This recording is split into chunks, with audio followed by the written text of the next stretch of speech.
हाथियों की रहस्यमयी मौत। बांधवगढ़ टाइगर रिजर्व में हुआ हादसा। कोदो की जहरीली फसल मौत का कारण।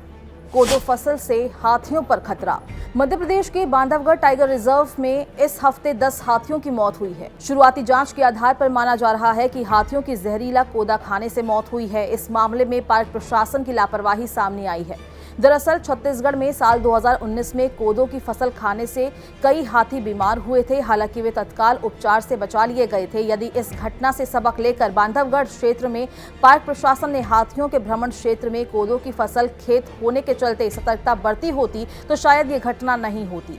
छत्तीसगढ़ के सूरजपुर और बलरामपुर में 5 साल पहले कोदो की फफूंदयुक्त फसल खाने से बेहोश हुए हाथियों का उपचार करने वाले पशु चिकित्सक डॉक्टर अखिलेश मिश्रा बांधवगढ़ आए हैं। टाइगर रिजर्व प्रशासन ने हाथियों की मौत की जांच के सिलसिले में उन्हें बुलाया है और यहां हाथियों की पोस्टमार्टम करने वाली टीम में भी वो शामिल हैं।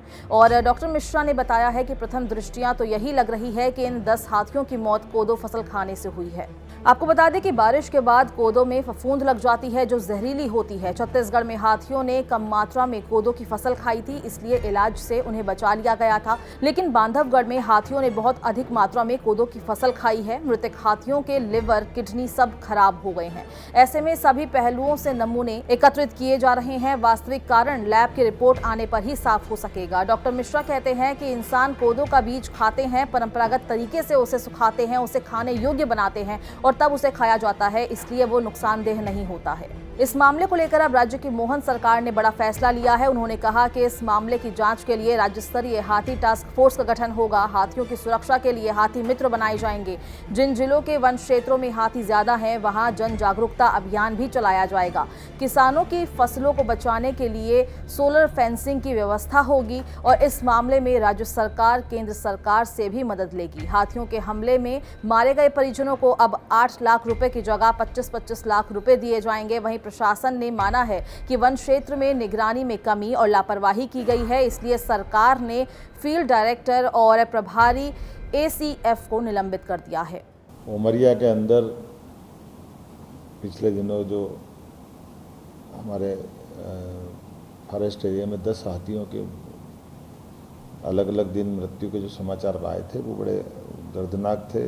शासन ने पूरी गंभीरता के साथ इसमें अपने वन मंत्री श्रीमान दिलीप अहिरवार जी और वरिष्ठ अधिकारियों को भेजा था। उनसे प्रारंभिक जो रिपोर्ट प्राप्त हुई है उसमें अभी तक की जानकारी में कोई अलग से कीटनाशक या कोई ऐसी घटना जिसमें कोई दूसरा पक्ष इन्वॉल्व हो अभी तक तो नहीं आई है। लेकिन पोस्टमार्टम की रिपोर्ट अब अभी 2-3 दिन में आना बाकी है। प्रारंभिक रिपोर्ट के आधार पर जो हमने पाया गया है कि फील्ड डायरेक्टर की निगरानी में ये हाथियों का दल आया। यद्यपि ये बात भी सही है कि ये हाथियों का बड़े दल के रूप में आना 2-3 साल में बड़ा एक हमारे लिए एक नया प्रयोग भी है, नया अनुभव भी है।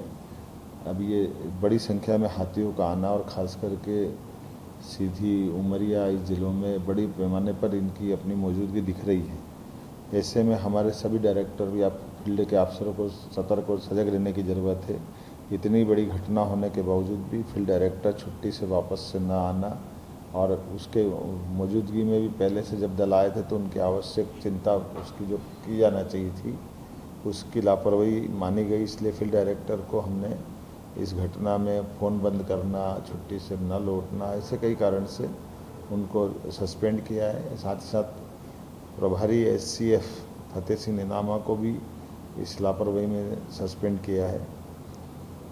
ये बात भी सही कि हाथी के लिए हमारे जो बांधवगढ़ और बाकी जितने भी रिजर्व फॉरेस्ट हैं वो बड़े आकर्षक स्थिति में है, क्योंकि हमारा जो अंदर का प्रबंधन बहुत उत्तम प्रकार का है। इसलिए अब हाथियों के दल ने जाना बंद कर दिया। पहले वो छत्तीसगढ़ से और अन्य राज्यों से आते और चले जाते थे, लेकिन अभी मान के चल रहे हैं कि यहाँ बड़े पैमाने पर हाथियों ने डेरा डाला है जो मध्य प्रदेश की बाकी फॉरेस्ट की गतिविधि का एक हिस्सा बन गए।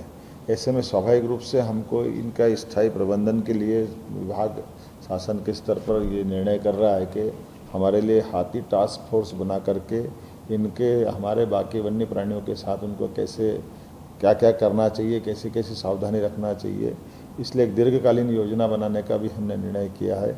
जिसमें अन्य राज्यों की बेस्ट प्रैक्टिसेस को शामिल किया जाएगा और जो हाथियों के बड़े राज्य हैं एक तरह से कर्नाटक और केरल, असम, यहाँ हम अपने अधिकारियों को भेजेंगे ताकि सह अस्तित्व की भावना के आधार पर हाथियों के साथ बफर एरिया, कोर एरिया में बाकी का जनजीवन भी प्रभावित नहीं हो और हाथियों को भी कोई सुरक्षा में खतरा नहीं हो।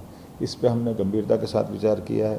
हाल ही में हुए 10 हाथियों की मौत की जांच के लिए टीम का गठन किया गया है। मौत का कारण का पता लगाने और हाथियों को पकड़ने के लिए ग्राउंड पर लगभग 16 टीमें लगी हुई है। हाथियों के झुंड ने फसलों को तहस नहस किया और ग्रामीणों पर हमला किया, जिसमें 2 की मौत हो गई है और 1 घायल बताए जा रहे हैं। मामले की गंभीरता को समझते हुए मध्य प्रदेश के मुख्यमंत्री मोहन यादव ने वन विभाग के अधिकारियों के साथ बैठक की